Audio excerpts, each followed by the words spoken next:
Hoy es la palabra del Salmo 21. El texto de hoy habla de la resurrección y la gloria de ese Mesías Jesús. También habla del ministerio después de esa resurrección y del juicio de Dios sobre sus adversarios. Y habla una vez más de la muerte de ese Mesías Jesús y del significado y resultado de esa muerte.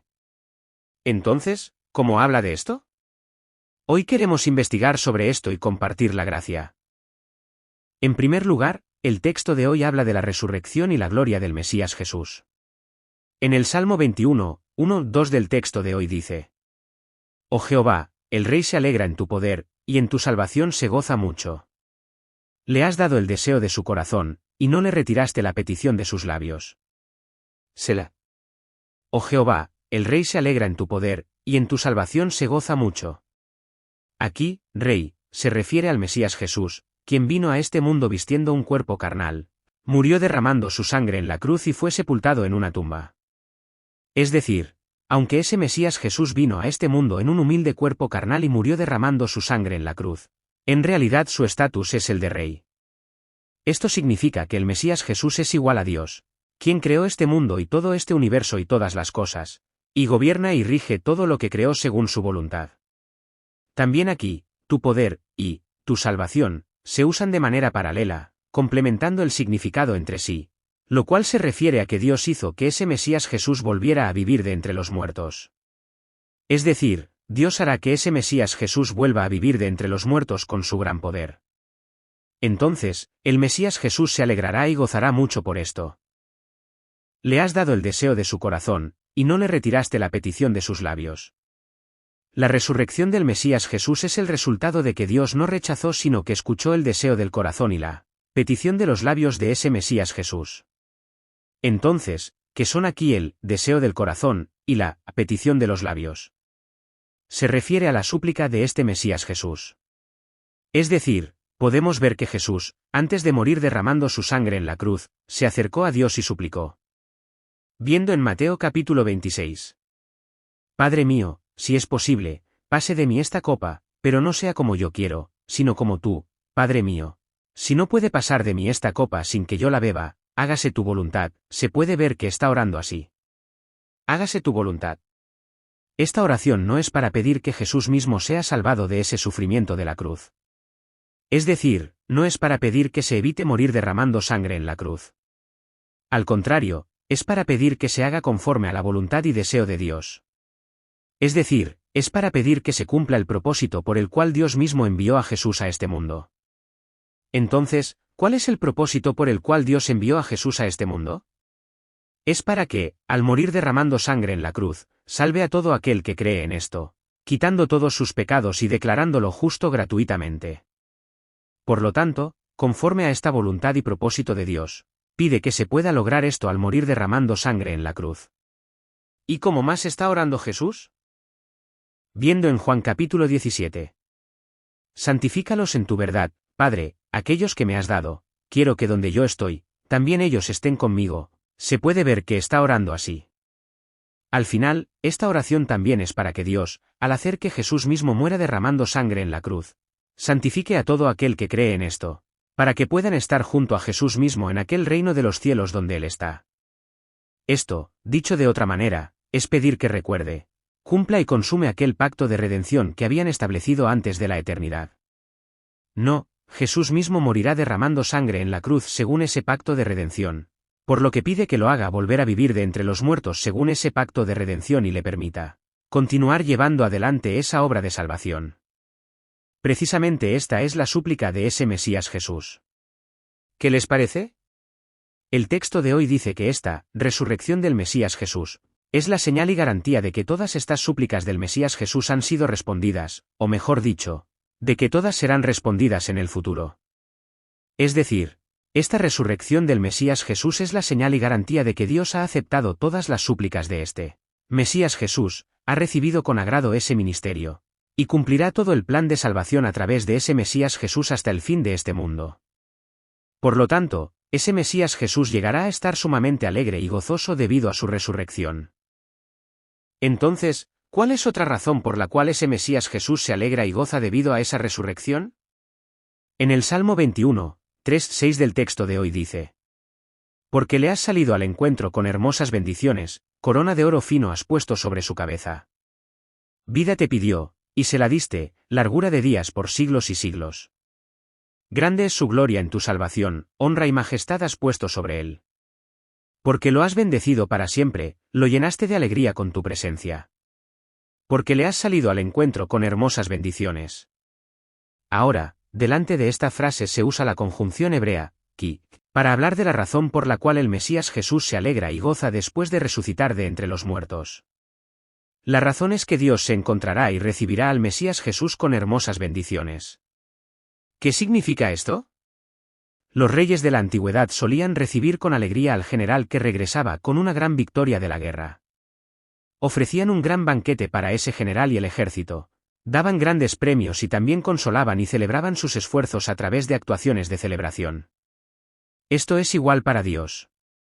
Dios también, cuando el Mesías Jesús muera derramando sangre en la cruz, resucite y ascienda, o mejor dicho, cuando regrese con una gran victoria desde esa cruz, recibirá al Mesías Jesús con alegría con hermosas bendiciones. Esto dibuja como un cuadro la escena que ocurre en aquel reino de Dios cuando ese Mesías Jesús resucita y asciende. Entonces, ¿qué tipo de bendiciones son? Corona de oro fino has puesto sobre su cabeza. Aquí, corona de oro fino, se refiere a la corona de victoria que el rey de la antigüedad ponía sobre el general que regresaba victorioso. Como esto, Dios también pondrá una corona de oro fino sobre el Mesías Jesús. Es decir, consolará los esfuerzos de ese Mesías Jesús y celebrará esa victoria. Sin embargo, esto contiene más significados. Es decir, se puede decir que esta palabra muestra figurativamente que ese Mesías Jesús se sentará en el trono celestial, establecerá aquel reino y gobernará y regirá a aquel pueblo. Es decir, el Mesías Jesús se convertirá en el rey del reino de Dios para gobernar y regir a aquel pueblo. Y entonces, aquel pueblo exaltará y alabará a ese Mesías Jesús como su Dios. ¿Qué otra bendición es? Vida te pidió, y se la diste, largura de días por siglos y siglos. Aquí, vida, está en plural, y puede traducirse como, aquellos que tienen vida, o, los vivientes. También, la frase, largura de días por siglos y siglos, aquí, si se traduce literalmente, puede ser, la longitud de aquellos días es eterna y perpetua, lo cual se puede decir que está complementando la explicación de, los vivientes, que aparece justo antes. Es decir, esta palabra significa que el Mesías Jesús pedirá a Dios por, los vivientes, es decir, aquellos cuya longitud de vida es eterna y perpetua, en otras palabras, los que viven eternamente, es decir, el pueblo de Dios, y entonces Dios accederá gustosamente a esto. Entonces, ¿cuándo pidió esto? Eso nos recuerda aquel pacto de redención que el Dios Padre y el Dios Hijo habían establecido antes de la eternidad. Es decir, Dios encomendará al Mesías Jesús a los que viven eternamente, es decir, al pueblo de Dios, según aquel pacto de redención establecido antes de la eternidad. Como resultado, hará que ese Mesías Jesús pueda recibir alabanza eterna y ser exaltado eternamente por aquel pueblo. ¿Qué otra bendición es? Grande es su gloria en tu salvación, honra y majestad has puesto sobre él. Aquí, tu salvación, se refiere a que Dios salva a aquel pueblo a través de la obra de salvación de ese Mesías Jesús.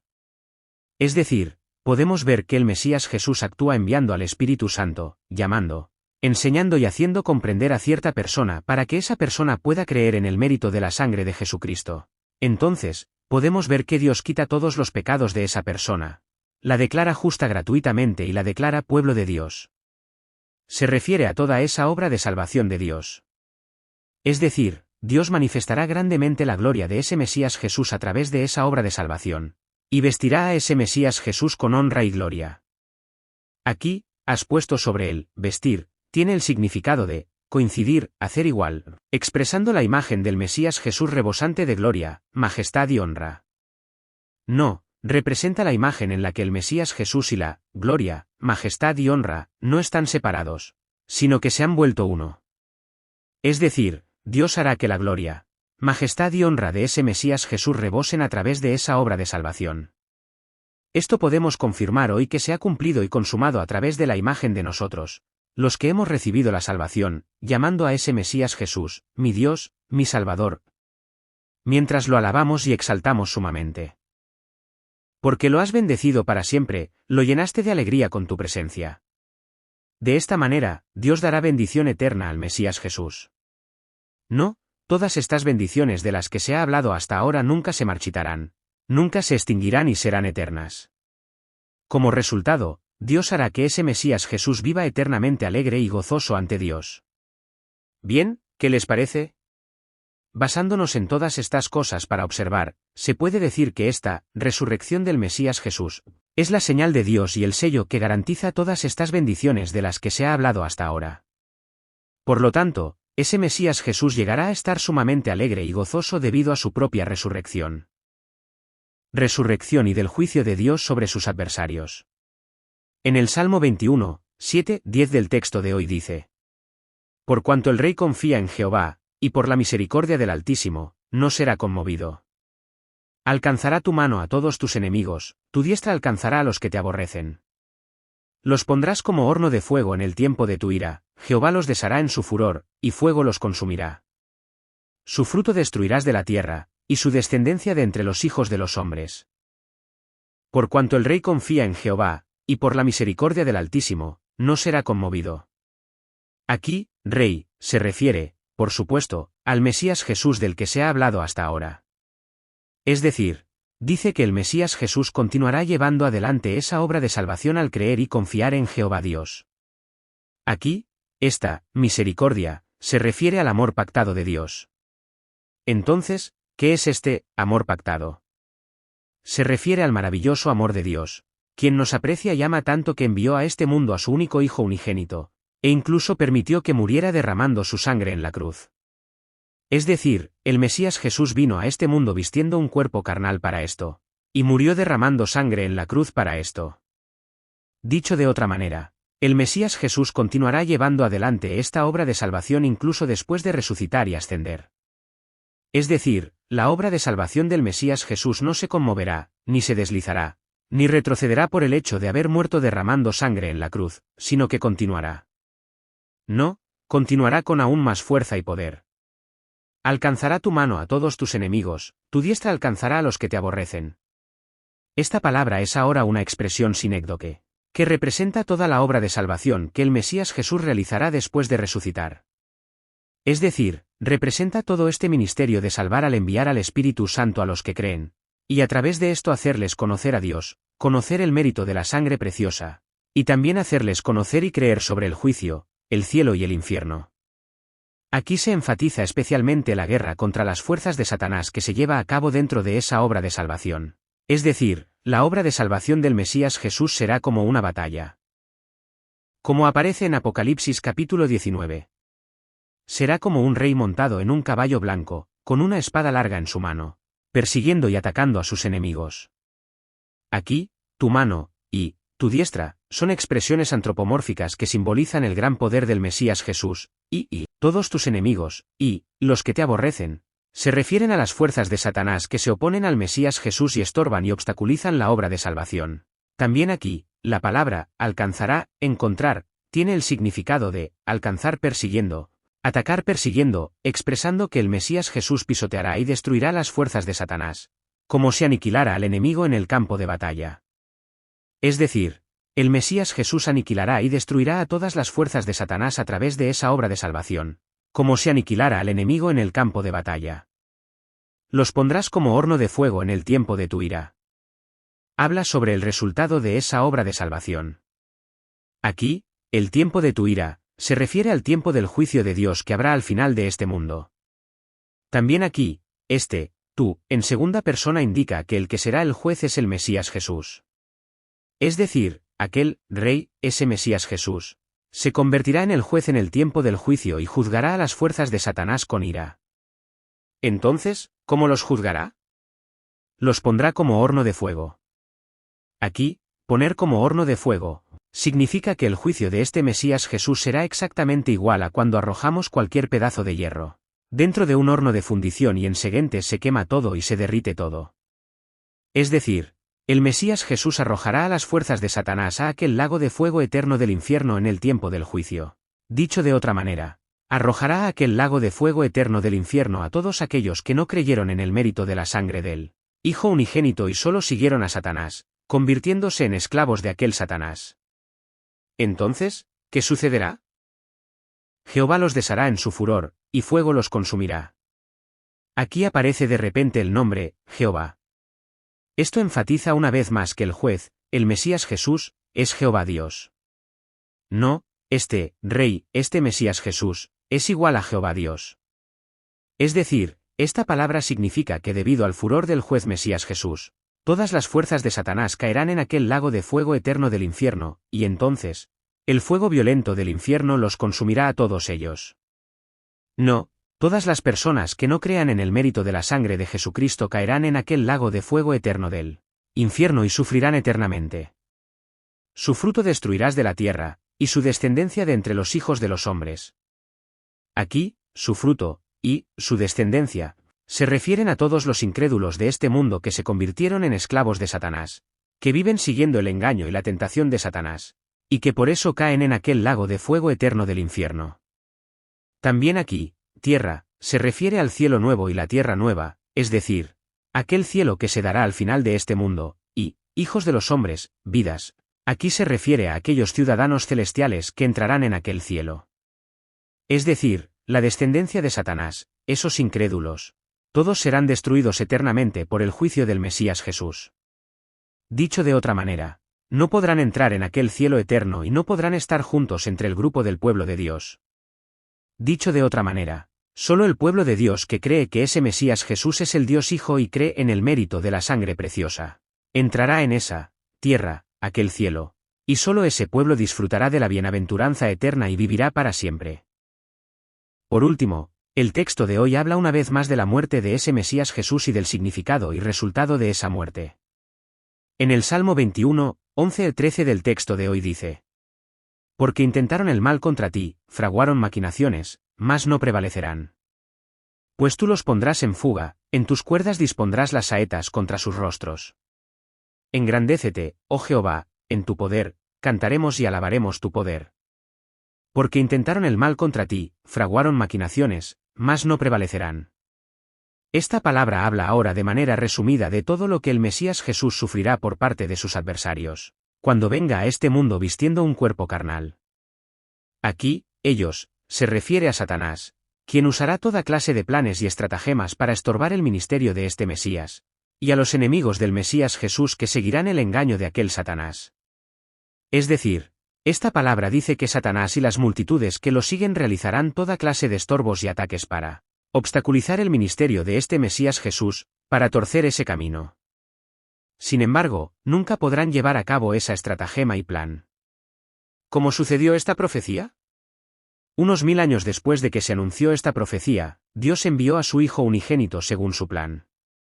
Sin embargo, podemos ver que los adversarios tramaron toda clase de estratagemas y toda clase de planes para eliminar a nuestro Jesús y para estorbar ese ministerio. Es decir, podemos ver que Satanás y esta multitud que lo sigue incitaron al rey Herodes para maquinar la muerte y eliminación del niño Jesús que había nacido en aquel pesebre de Belén. Y podemos ver que cuando Jesús ayunó al principio de su ministerio, Satanás se acercó ante él para engañarlo y tentarlo. Además de esto, durante el ministerio de Jesús, podemos ver que ellos constantemente hicieron que sus seguidores se opusieran y atacaran a Jesús, y más tarde, a través de Judas Iscariote, vendieron a Jesús por 30 piezas de plata, para finalmente matarlo crucificándolo en la cruz. ¿Qué les parece? ¿Qué pasó con sus estratagemas y planes? El resultado fue, como está profetizado en el texto de hoy, o mejor dicho, como bien sabemos, un fracaso. Al contrario, sus estratagemas y planes hicieron que el poder de Satanás se derrumbara, y al contrario, trajeron el resultado de cumplir el plan de salvación de nuestro Dios. Pues tú los pondrás en fuga, en tus cuerdas dispondrás las saetas contra sus rostros. Esta palabra habla ahora sobre qué clase de resultado traerá el hecho de que ese Mesías Jesús muera derramando sangre en la cruz. ¿Qué clase de resultado dice que traerá? Dice que debido a que ese Mesías Jesús muere derramando sangre en la cruz, él dispondrá las saetas en la cuerda del arco contra el rostro de los adversarios. Si eso sucede, dice que aparecerá una historia en la que esos adversarios vuelven la espalda y huyen, como si huyeran derrotados en una guerra. Sobre esto, Pablo dice lo siguiente. En Colosenses capítulo 2 versículo 15 dice: Y despojando a los principados y a las potestades, los exhibió públicamente, triunfando sobre ellos en la cruz. Y despojando a los principados y a las potestades, los exhibió públicamente, triunfando sobre ellos en la cruz. Aquí, principados y potestades, se refiere a aquellas fuerzas de las tinieblas, es decir, la multitud de Satanás. Es decir, esta palabra dice que Jesús, al morir derramando sangre en la cruz, derrotó a todas aquellas fuerzas de Satanás, los despojó de todas sus armas, arrasó sus posiciones y realizó un desfile triunfal sobre esa cruz. Por eso, la versión popular también traduce: Jesús les quitó el poder a los seres espirituales que tienen autoridad y dominio, y los avergonzó públicamente al llevarlos cautivos en su desfile victorioso. Es decir, Jesús, al morir derramando sangre en la cruz, derrotó y puso en fuga a todas estas fuerzas de Satanás que siempre nos engañaban y tentaban para llevarnos a aquella perdición eterna. ¿Qué significa esto? Se puede decir que esto muestra figurativamente, como un cuadro, todos los resultados que se generan debido a la muerte de Jesús en la cruz y el derramamiento de sangre. Es decir, debido a que Jesús murió derramando sangre en la cruz, todos esos engaños y tentaciones de Satanás contra nosotros, el pueblo de Dios que cree en esto, ahora ya no pueden ejercer ningún poder. ¿Por qué es así? Porque Jesús, al morir derramando sangre en la cruz, lavó todo el precio del pecado de nosotros, el pueblo de Dios que cree en esto, y pagó todo en nuestro lugar. Por lo tanto, ahora Satanás ya no puede ejercer ningún poder, como si hubiera sido derrotado en la guerra y despojado de todas sus armas. El texto de hoy se refiere precisamente a esta situación como si ese Mesías Jesús, al morir derramando sangre en la cruz, dispusiera las saetas en la cuerda del arco contra el rostro de todos los adversarios, haciendo que esos adversarios vuelvan la espalda y huyan derrotados. ¿No es así? Se puede decir que esta es una expresión muy interesante. De todos modos, si es así, ¿por qué David vuelve a hablar de esta aflicción que sufre el Mesías Jesús en esta parte final del poema? Es para añadir certeza y para garantizar aquel juicio del Mesías Jesús del que se habló anteriormente. Es decir, el juicio del Mesías Jesús ciertamente ocurrirá al final de este mundo. ¿Por qué es así? Porque para este juicio, es decir, para salvar al pueblo de tal juicio, el Mesías Jesús enviado por Dios murió en la cruz y derramó su sangre. Es decir, este evento del derramamiento de sangre en la cruz del Mesías Jesús es la garantía de que el futuro juicio del Mesías Jesús al final de este mundo también es seguro. ¿Es cierto? Bien. Ahora resumamos una vez más. Esta profecía de que este Mesías Jesús moriría derramando sangre en la cruz fue dada unos 1000 años antes de que ocurriera este evento. Por lo tanto, el hecho de que este evento del derramamiento de sangre en la cruz se cumpliera exactamente 1000 años después de que se anunció la profecía, se puede decir que se convierte en la garantía segura de que el juicio del Mesías Jesús que habrá al final de este mundo también se cumplirá necesariamente.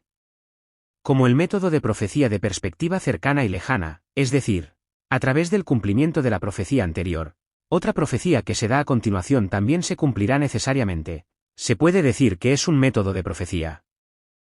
Es decir, el cumplimiento de la profecía anterior es la garantía y el énfasis para el cumplimiento de otra profecía que se da a continuación. Precisamente para este efecto, o mejor dicho, para enfatizar una vez más que hay un juicio del Mesías Jesús, se puede decir que David está hablando sobre el evento del derramamiento de sangre en la cruz del Mesías Jesús en esta parte final. Es decir, el juicio del Mesías Jesús ciertamente ocurrirá al final de este mundo. Engrandécete, oh Jehová, en tu poder, cantaremos y alabaremos tu poder. Por supuesto, aquí, Jehová, se refiere precisamente a ese Mesías Jesús del que se ha hablado hasta ahora. También aquí, engrandécete, levántate, tiene el significado de levantarse, instando al Mesías Jesús a que se levante según aquel plan, según aquella intención en el tiempo del juicio, y juzgue a aquellos con gran poder. No, el Mesías Jesús ciertamente se levantará en el tiempo del juicio y juzgará a aquellos con ese poder. Entonces, nosotros, el pueblo de Dios, cantaremos y alabaremos la fuerza y el poder de este Mesías Jesús. Recíbeme con la hermosa bendición del Señor. Jesús. Gracias. Muchas gracias. Te amo. Como la palabra del texto de hoy, creo que nuestro Señor volverá al final de este mundo. Creo que el sonido de la trompeta del arcángel desde aquel cielo resonará por toda esta tierra, y volverás junto con innumerables huestes celestiales y ángeles, y junto con los amados santos que partieron antes, para guiar a los que creen en el mérito de la sangre de Jesucristo hacia aquel cielo, y al contrario, para arrojar a los que no lo hacen en aquel lago de fuego eterno del infierno. Por lo tanto, danos la bendición para que todos podamos ser de los que entran en aquel cielo por creer en el mérito de la sangre de Jesucristo. Bendigo y oro en el nombre de Jesús. Amén. Si quieres saber más, suscríbete.